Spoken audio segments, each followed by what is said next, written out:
Shalom Vuracha. Voilà nos commentaires sur la paracha Kitetse, qui est la 49e paracha de la Torah. Or, ici, c'est une des plus riches, sinon la plus riche de toutes les parachas de la Torah en mitzvot. Il y a 74 mitzvot seulement dans cette paracha. 74 mitzvot, 27 positives et 47 négatives. Eh bien, c'est quoi 74? Pourquoi juste 74? Parce que nous recevons, quoi donc? Ol Malchut Shamayim, le joug de la royauté des cieux, en disant le schéma, qui possède 2 lettres en majuscules. Comme vous savez que c'est le Aïn et le Dal et qu'on doit les extrapoler dans nos kavanot, dans nos pensées. Aïn 70, c'est 4, 74, 74. Et on prend sur soi le joug de la royauté des cieux et qui s'est dévoilé à nous quand, au Mont Sinaï, aux 10 commandements qu'on a reçus. Nous savons que si nous prenons la tête des 10 commandements, nous prenons tous les 10 commandements. Quel a été 10 commandements? Anochi. Je suis l'Éternel ton Dieu. Anochi Hashem. Alors, il y a dans toute la Torah Anochi 147 fois. Eh bien, celui-ci, c'est le 74e de la Torah. Pourquoi 74? Parce que c'est la médiane de 1 à 147. Le point central. Tout comme l'Éternel, il est au centre de l'univers. D'où rayonnent toutes ces lumières. Ceci étant dit, alors ici va jaillir quoi? La vérité. Kitetse, si nous prenons les lettres, la valeur des lettres, 521. C'est quoi? C'est la valeur numérique des lettres Emet plus les voyelles. Ça fait 521. Et tu sors, quand tu sortiras en guerre, ainsi de suite. Et maintenant, cette paracha est tellement riche que nous devrons prendre au moins 2 mitzvot qu'on va essayer de commenter parce qu'évidemment on ne peut pas rentrer dans toutes. Une première, l'otacharosh beshor ou bahamor yahdav. Tu ne vas pas arrêter ton champ avec le taureau et l'âne ensemble. Cette mitzvah, qu'est-ce qu'elle te dit? Pourquoi ça? Les pashtanim, ceux qui vont selon le pshat, disent parce que le taureau il est plus fort, et donc il tire, et il voit que l'âne il est plus faible, il y reste en arrière, il dit mais quelle injustice on me fait faire de mettre un qui n'arrive pas à tirer, tout repose sur moi, c'est une injustice flagrante. Bon, c'est mignon, ça tient la route, mais c'est le pshat. Et qu'est-ce que le Sod dit? Ben, toute une autre dimension. Regardez. Vient le Zohar HaKadosh et il nous dit, dans Parashat Balak, Tren Sitrin Ban Nahash, 2 sont les secrétaires du serpent. À sa droite, il a le Hamor, et à sa gauche, il a le Shor. À sa droite, il a l'âne, et à sa gauche, il a le taureau. Fin de citation. Qu'est-ce que tu as compris? Rien de rien. Qu'est-ce que ça veut dire ça? Le serpent qu'il a de secrétaire, il apporte 2 animaux. Un autre Zohar, il vient t'ajouter encore plus dans une autre paracha, c'est Matot, et il te dit Trin, Citrin, Bishin, il y a 2 secrétaires du mal, qui sont Samermem Alef Lamed, qui est le nom de l'ange de la mort, et Resh Heibet, son bras droit. Et qui c'est? Ça c'est en haut. Et en bas, ça c'est aussi Parashat Pinchas, il y a deux qui le disent. Et en bas, qui c'est? Edom et Ishmaël. Ça c'est en haut, c'est-à-dire l'ange protecteur de Edom, c'est Samermem Alef Lamed, l'ange. Et qui c'est Edom? Edom, c'est Romi, c'est Rome, c'est le monde occidental, le monde de la chrétienté. Et qui c'est Resh Heibet, Ishmaël, l'ange protecteur d'Ishmaël, c'est-à-dire le monde islamique. Alors là, on voit ici le monde, comment il se divise en 2. Nous dit le Zohar qu'il y a 70 nations dans le monde. Il y a 35 qui sont dominés par un ange. Ce sont ces deux anges qui dominent sur les 70 nations du monde. Ce que nous voyons aujourd'hui, clairement. Et ça, il y a 2000 ans de ce mois, il nous le dévoile. Il nous anticipe toute l'histoire. Jusqu'à la fin des temps. Et alors, eh bien, ça c'est le monde occidental et le monde islamique. Voilà.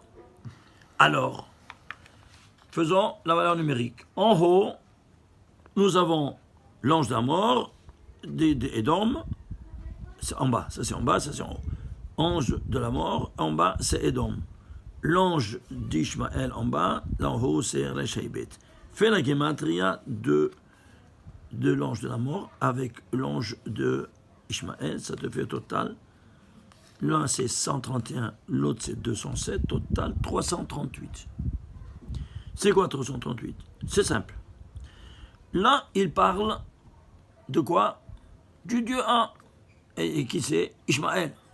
Ishmaël, Allahu Akbar, Dieu est grand. Oui, mais il a associé qui? Il a associé Mohammed. Alors, il n'est plus seul. Ici, il n'y a pas d'association possible et imaginable. Alors, c'est une farce qu'on fait. Alors que l'autre, qui c'est? Édom, il en fait une trinité résidu du paganisme, de la pluralité. Il ne fait pas un, il fait trino. Pourquoi? Parce que le monde est tridimensionnel. Alors c'est simple, s'il est tridimensionnel, alors ils ont cru projeter cette tridimensionnalité, même au niveau de la dimension divine, ils ont fait trino. Hashem Mishmor. Alors que Dieu est un seul. Voilà donc que, soit l'un soit l'autre, c'est une farce totale. Alors, ici, comment on dit Hashem Echad? Hashem c'est 26. Echad c'est combien? Echad c'est 13. Si tu fais 26 passe 13, ça fait 338. Ishtabbar chez moi.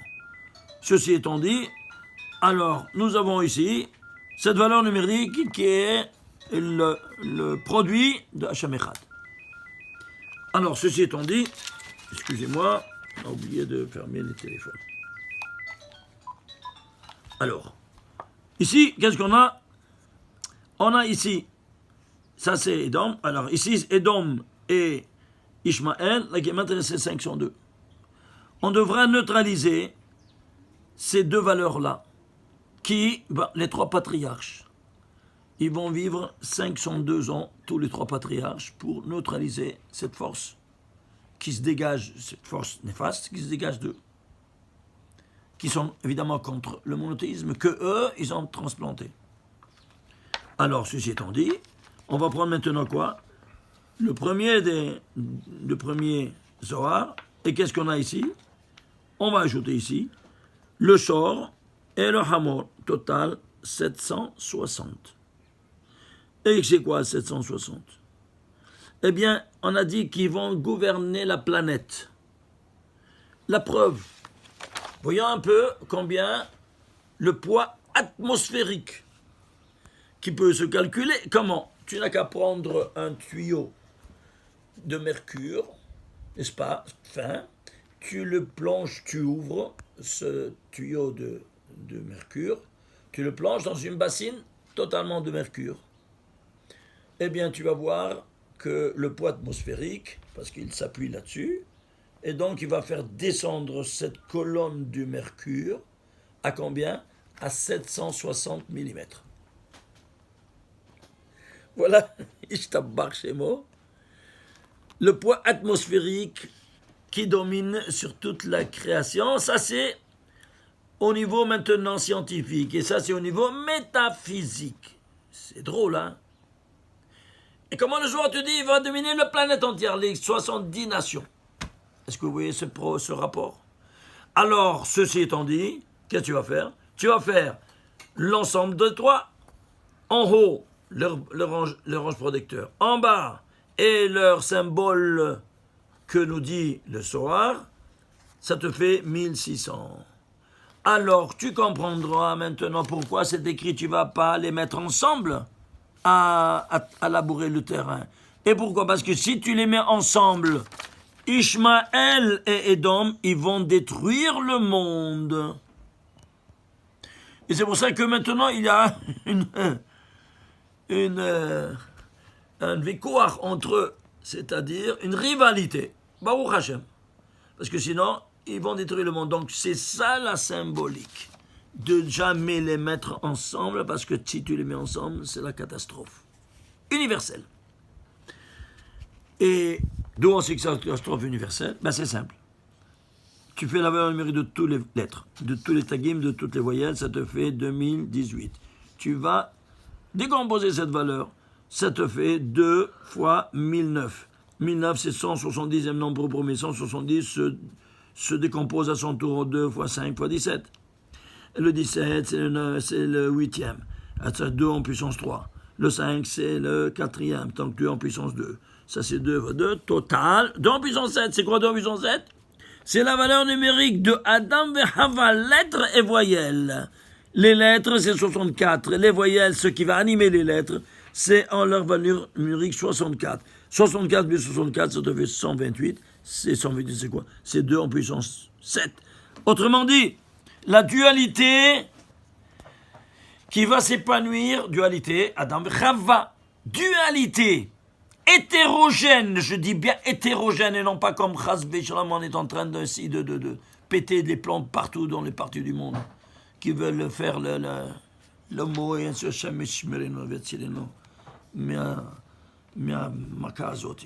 alors 2 en puissance 7, c'est-à-dire cette dualité hétérogène épanouie en 7 dimensions. 2 fois 2 fois 2 fois 2 fois 2 fois 7. Pourquoi 7? Ça touche le Shabbat. Voilà donc. Qu'est-ce que c'est le contrepoids? C'est-à-dire que ces deux ensemble, c'est le contrepoids de l'humanité entière. Alors, où ça? Ça, c'est une dimension. Où est-ce que se trouve ce verset? C'est Kitetse, 22e chapitre, 10e verset. Prenons, alors, comment faire le contrepoids de ces 1600 forces? Il y avait dans le royaume de David, comme vous savez, nous dit la Gemara, il y avait 100 morts par jour. On lui a dit, tu dois instaurer 100 brachot, le bien, qui va neutraliser le mal. Et pourquoi 100 brachot? Il a institué 100 brachot, que chacun doit dire 100 brachot, avec 3 amidot, Birkat Hamazon, et ainsi de suite, tu arrives à 100 amidot par jour. Et pourquoi? Il ne te dit pas, casse-toi la tête. Regardez s'il vous plaît. Quand toi tu dois dire une bracha, regarde comment la bracha doit être. Baruch ata Hashem. Voyez ici. Hashem, on doit le voir écrit Yud Kevavke. Et dans le Hei final, il doit être écrit Amonai, comme tu le lis. Et puis, jumelé. Une lettre, 2, 2, 3, 3, 4, 4. Une lettre écrite, une lettre lue. Deuxième lettre écrite, deuxième lettre lue. Troisième. 4 lettres et 4, 8 et 8, 16. Thèse, antithèse et synthèse. 16 lettres, ouais. Et c'est quoi 16? C'est l'épée du Créateur qui tranche pour notre bien. Et si nous, on ne se comporte pas bien, c'est le Satan qui prend et tranche, alors là, c'est la catastrophe. Alors, ceci étant dit, tu dis 100 fois le nom de Dieu en bénédiction, combien ça te fait? 100 fois 16, 1600. De là, le contrepoids de ces 1600 forces du mal. Voilà comment le neutraliser. Et voilà comment David Ameler, il a neutralisé ces 100 morts qu'il avait quotidiens dans son royaume. Quand nous prononçons le nom de Dieu, c'est pas si simple. Il faut avoir toutes ces cavanotes. Au moins ces cavanotes de voir ces 16 lettres. D'autant plus que si nous avons ces 16 lettres dans notre tête, on appelle en cause quoi donc? Toute la miséricorde divine qui est renfermée dans la Torah. En effet. Combien ça vaut Yud Kevavke? 26. Combien ça vaut le nom élu Amonai? 65. Alors qu'est-ce que tu fais? Tu penses 26 plus 26 plus 28 plus 29 jusqu'à 65. Tu fais la somme de 26 jusqu'à 65 avec des intervalles qui, évidemment, de 26 à 65, ça te fait en total 1820. C'est-à-dire quand je appelle en cause un nom de Dieu, dans cette double dimension écrite et lue, j'appelle en cause tous les 1820 noms de Dieu, de miséricorde, qui sont renfermés dans la Torah. Il n'y en a pas plus ni moins. Donc, vous voyez que chaque nom de Dieu, Yud Kevav Ke, c'est l'ADN de quoi? L'ADN de toute la dimension de miséricorde renfermée dans la Torah. En effet, quand tu dis Adonai, c'est ADN. C'est bon. Mais c'est pas une blague que je vous dis là. C'est pas pour rien que le Créateur, même, il va inspirer même les scientifiques à appeler leur découverte DNA, comme c'est en anglais, c'est la même chose, parce que ce sont ces mêmes lettres, une permutation. L'ordre n'est pas important. Vous savez qu'il y a 24 permutations du nom Ammonai. Alors, une des pains, c'est DNA. Et donc, vous voyez comment Akadosh Baruch Hu, il inspire même le scientifique à appeler la découverte scientifique en fonction de sa source d'origine. Ceci étant dit, on passe à la deuxième mitzvah, qui est la dernière, la 74e de la Torah. Regardez. Zachor et asher asa lecha Amalek. Tu te rappelleras de ce qui t'a fait Amalek. Bederech, quand tu es sorti d'Égypte, de terre d'Égypte. Deuxième verset et troisième verset, il y a ici, 3-2, jusqu'à efface le souvenir de Amalek, mitachat hashamayim, de sous le ciel, lo tishkar, n'oublie pas. Le total de tous ces trois versets, c'est combien? Regardez, c'est 12 147. Voyons un peu, après on va voir dans les détails. Le total de tous ces trois versets, c'est 12 147. Les tagim, 945. Et les voyelles, 2625. Le total, le grand total, c'est 15 717. C'est quoi ça, 15 717? À 3 reprises, la matrice carrée du 13 par 31. Mais il est au carré, cette matrice. Justement parce qu'elle est la matrice. C'est quoi 13 et c'est quoi 31? 13, puisqu'on parle de chiffres. Nous, on provient du Créateur, qu'il est 1. Quand est-ce qu'on nous enseigne la Kabbalah? Quand on sort d'Égypte, quand on est à peine né. Alors, on t'enseigne tout de suite après le Seder. Qu'est-ce que tu dis après Birkat Hamazon? Un qui il est, c'est Dieu l'Éternel, le Créateur, qui est aussi à la terre. 2, qu'est-ce que c'est? 3, qu'est-ce que c'est? On t'enseigne la signification de chaque valeur numérique. Autrement dit, les bases de la Kabbalah. Pourquoi? Tu viens de naître. Tout de suite, on te met à la page de quoi? Du Sod. De toute façon, le Sod ne comprend rien de rien. Alors, ceci étant dit, alors toi, tu proviens du 1. Et toi, qui tu es? Allez, fait à l'image et ressemblance divine. Donc, 1, comment se dit? Ehad. Comment c'est Ehad et être Ehad? C'est 13. Alors, si tu prends de 13, toi, tu as l'image et ressemblance divine, tu es l'inverse. C'est quoi de l'inverse de 13? C'est 31 au niveau mathématique. Le rien réfléchi. Eh bien, allons voir la création universelle, elle a été réalisée en 6 jours. Ces 6 jours seront rédigés en 31 versets. Et toi, tu es la synthèse de ces 31 versets. Alors, qu'est-ce que tu auras? Il t'a commandé de porter une capsule de téphiline sur ta tête, le niveau le plus élevé de ton corps, afin de te mettre en contact avec ton Créateur, le monde métaphysique. C'est le niveau le plus haut. Tu mets un point de soudure dessus entre le 13 et le 31, dont tu en es la personnification en chair et d'os. Alors qu'est-ce que tu fais? 13 par 31. Si tu fais 13 par 31, ça te fait 403. Ouvre la capsule de téphiline, tu vas voir qu'il y a 31 versets de la Torah qui sont rédigés en 403 mots. Alors tu vois, rien n'est gratuit. Ces 403, c'est quoi? Tu traduis en lettres. C'est Tav et Gimel. C'est quoi? C'est Tag. Qu'est-ce que sont les Tagim? La couronne des lettres. Qu'est-ce que sont le Tefillin? La couronne de l'homme. Voilà donc que ici, on a le 13 par contre au carré. Et pourquoi au carré? Puisque c'est la présence divine et la dimension divine s'identifie avec la lumière, ça s'appelle Or Ein Sof Baruch Hu. La lumière dans la formule de la relative de Einstein, comment elle est E égale mc2. La masse par la vitesse de la lumière au carré. Tu mets l'unité au carré. Et alors là, allez dans Pachat Yitro, vous allez voir le reste sur cette matrice de 13 au carré. C'est quelque chose de vraiment spectaculaire, surtout aussi dans le livre qu'on a épanoui, que certainement vous devez l'avoir, sur le Bereshit, le mot Bereshit, à travers la matrice de 13, où vous allez voir le reste. Je ne peux pas rentrer dans les détails ici, parce que sinon, on n'aura pas le temps de faire au moins un ou deux versets. Alors, reprenons ici. Qu'est-ce qu'on a? Alors, on avait, pourquoi à 3 reprises 13 fois 31? Parce que, qu'est-ce qui te met en contact avec ton Créateur? Eh bien, 3 paires de téphilines, Rashi et Rabbeinu Tam le matin, et Shimusha Rabba Amincha. Voilà, une fois de plus, une preuve de cette tridimensionnalité de couronne qu'on doit avoir au quotidien.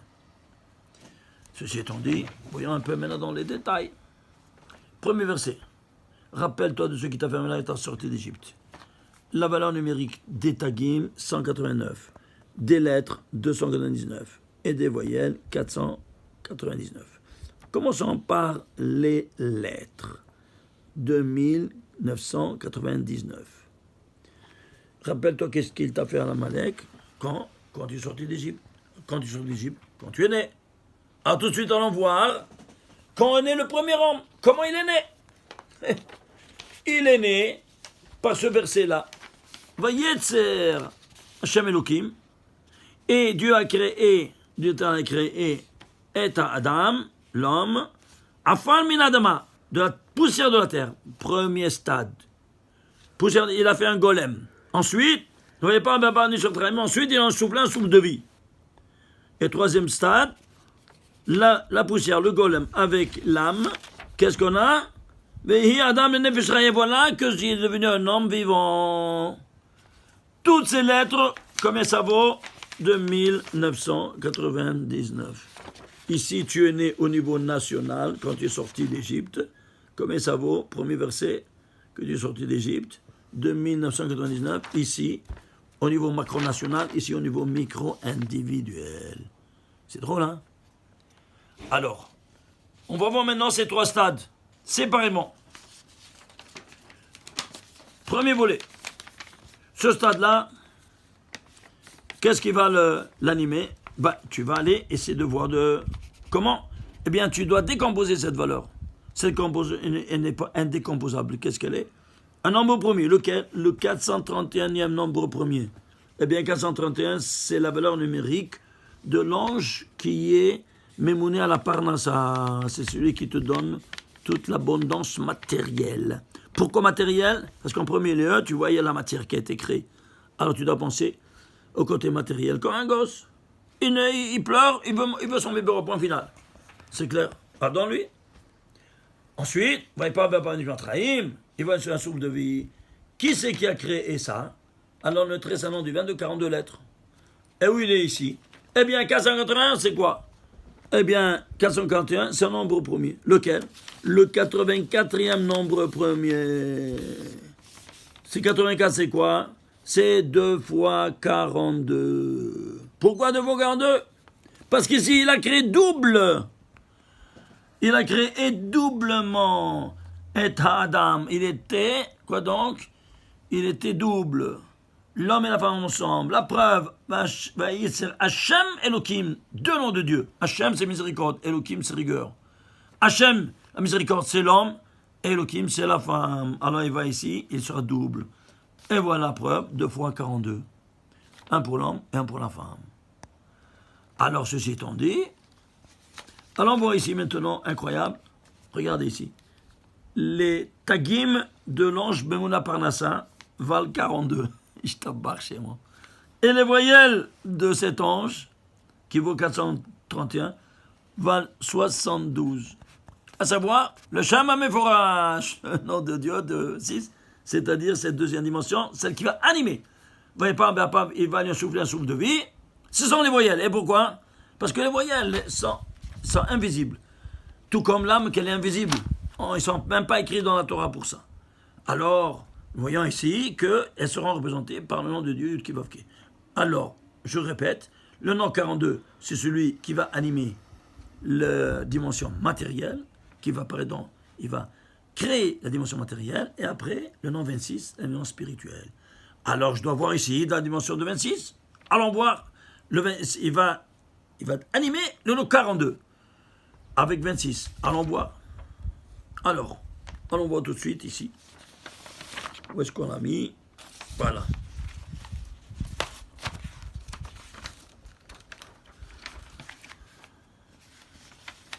Avant tout, un petit détail.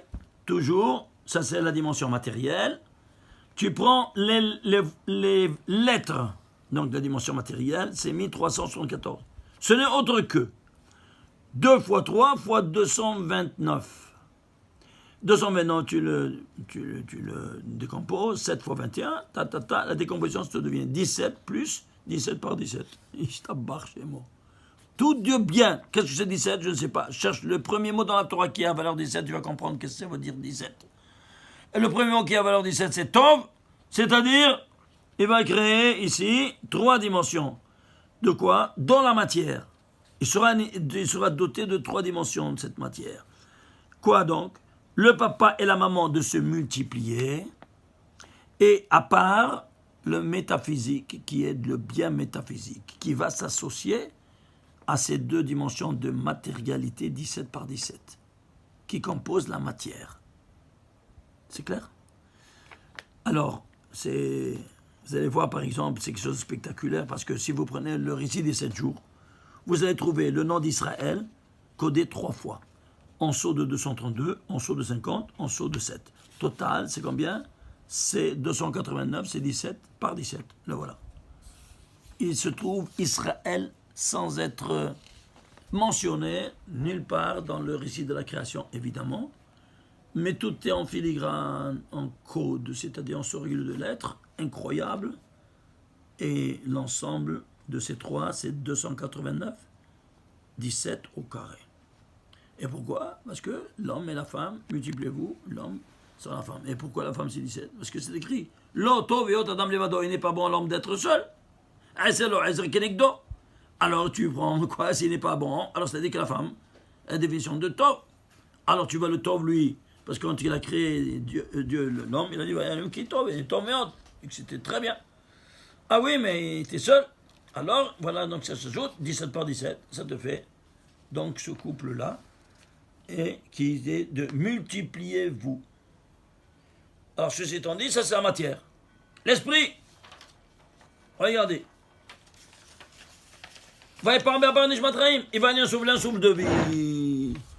Alors, ce souffle de vie, comment il est? Alors, on va prendre les finales. Les finales, c'est Chotam, le mot Chotam. Chotam, c'est le sceau. Et le sceau, c'est quoi? C'est Gematria 455. Ce n'est autre que, regardez, les 3 noms de Dieu qui se sont dévoilés au buisson ardent à Moshe Rabbeinu à 3 reprises. Il lui dit, quel est ton nom? Il dit, Eki Asher Eki. Quand on parle de Ben Israël, Eki Asher Achem. 3e verset de l'Exode, 3e chapitre et 14e verset de l'Exode. Si vous prenez Eki, vous voyez, Aleph en entier, Hey, Yod et Hey, dans les 3 écritures, où le Hey s'écrit de 3 modalités, Hey avec Yod, Hey avec Aleph, Hey avec Hey. Le total, il est 455. Ça, c'est le Chotam. Le Chotam, c'est-à-dire les lettres finales, comme vous voyez. Alors, ici, le total de toutes ces lettres, c'est 1061. 1061, c'est quoi? Tu peux le décomposer? Non, un nombre premier. Lequel? 179e nombre premier. Et 179, c'est quoi? C'est un nombre premier lequel? 42e nombre. Oui, je t'abarre chez moi. Ce qu'on a vu en haut, tu le vois ici maintenant. Ah, où il va animer maintenant? Ben, par quoi? Par ici, cette dimension. On ne voit pas. C'est quoi? Tu vois quelque chose ici, les voyants ne voient pas. Comme les voyants l'âme, on ne voit pas. Alors, oui, c'est le nom 26. Il est caché. Ben, à toi de te casser la tête. 26, on va prendre maintenant ici quoi? Quelque chose qui est absolument au-delà de toute pensée humaine. Vous allez prendre Les nombres, 26 nombres premiers. Pourquoi avant les nombres premiers? Parce qu'on veut bien que c'est les nombres premiers. C'est qu'il il est unique comme nombre premier. Et chaque âme, elle est unique dans tout l'univers et dans toute l'histoire de l'humanité. Même si c'est un Gilgoul. C'est encore une nitzotz de telle âme qui vient faire la réparation. Il est unique. Alors on va prendre, quoi donc? On va prendre ici, sigma des 26 nombres premiers. Puisque 26, on a dit, c'est l'âme, alors 1, 2, 3, 5, 7, 11, 13, 17, 19, jusqu'à 97, c'est le 26e nombre premier. Tu fais la somme de tous ces 26 nombres premiers, 1061. CQFD. Ishtabbar chez moi. 1520 par Bapap, Nishmat Raïm, ce qu'il fallait démontrer. Que quoi? Il lui a insoufflé un souffle de vie. Ou dans le golem. Alors, il est devenu un être vivant. Et le total de toutes ces lettres, 2999. Qu'ici, on te rappelle tes origines nationales, parce que tu viens de naître de la sortie d'Égypte, comme ici, au niveau micro-individuel, au niveau de la genèse de chaque être humain, que ce verset-là en entier, c'est également de 1999. C'est pas incroyable? Ishtabbar chez moi. Ben, qu'est-ce que vous voulez que je vous montre maintenant? Peut-être au moins continuons, au moins un verset, regardez. Regardez. Prenons les voyelles, les tagim, et prenons les voyelles. Chacun il a évidemment sa signification, mais j'ai plus le temps et je ne peux pas retenir outre. Mais voyons un peu qu'est-ce que ça forme, ce de 1999, de ce verset-là au niveau macronational. Regardez, le total 3687. C'est quoi 3687? 3 fois 1229. 1229 c'est un nombre premier. 3 c'est également. Mais lequel était celui-ci? 202e nombre premier. 202, c'est 2 fois 101. 2 fois 3, 6. 6 fois 101, c'est quoi 101? Tu prends le 101e nombre premier. On a déjà écrit une lettre. Tout un livre à ce propos. Le paramètre 109. Le paramètre 101, c'était paramètre d'Israël. Vous vous souvenez? Eh bien, 101e nombre premier, c'est quoi? 541, c'est Gematria Israël. Et 6, c'est quoi? C'est la 6e séphira, n'est-ce pas? D'en haut, qui est la Tiferet. Et c'est quoi la Tiferet? C'est la Torah. Torah d'Israël. Voilà ce qui donnera la vitalité à ce corps de 2999. Quoi donc? Torah qui va animer Israël, puisqu'on parle ici de quoi? Du niveau national que tu es sorti d'Égypte, la naissance de Am Israël. Baruch Adonai le'olam, amen ve amen. Shabbat shalom u'mevorach.